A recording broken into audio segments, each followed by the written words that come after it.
เจ้าสบายดีเนาะวันนี้สิมาร้องเพลงมีชื่อว่าคำว่าฮักเนาะเพลงนี้ฮักก็แต่งขึ้นใหม่ๆเนาะสิเป็นจังไดนั้นมาฟังนำกัน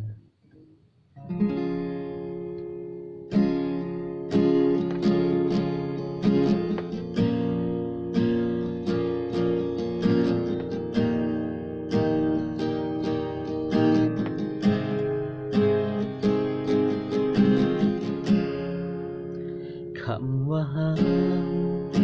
ที่เจ้าได้ให้อ้ายมาอ้ายเก็บรักษามันเอาไว้ได้ลึกสุดใจแต่คำว่าฮักที่นายได้ให้เจ้าไปเจ้าบ่เก็บมันไว้ในใจอีกเลยคำสัญญาบอกว่าสิหากันสัวสิวันถึงแผ่นดินนั้นแยกสลายน้องบอกว่าสิหักแหงแพงแต่อายคำนี้น้องเคยเอ่ยไว้แต่แล้วก็ลืมแล้วอีหยังนั้นมาเฮ็ดให้นางเป็นอื่นเกือบล้มทั้งยืนเมื่อยินคำน้องเอ่ยว่าลาแล้วอีหยังนั้นมาเฮ็ดให้นางต้องลา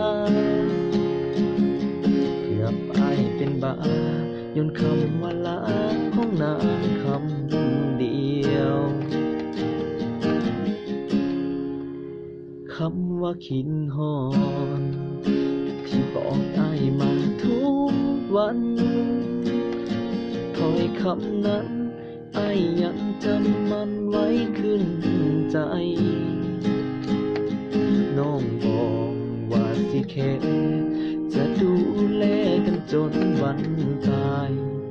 คำนี้น้องเคยเอ่ยไว้แต่แล้วก็ลืมแล้วอีหยังนั้นมาเฮ็ดให้นางเป็นอื่นเกือบล้มทั้งยืนเมื่อยินคำน้องเอ่ยว่าลาแล้วอีหยังนั้นมาเฮ็ดให้นางต้องลาเกือบอายเป็นบ้าย้อนคำว่าลาของนางคำเดียว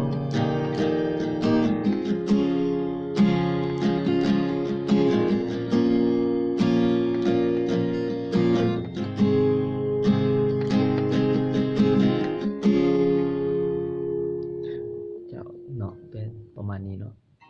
เป็นจะได้นะก็พากกดไลค์กดแชร์เนาะจ้ะบ๊ายบาย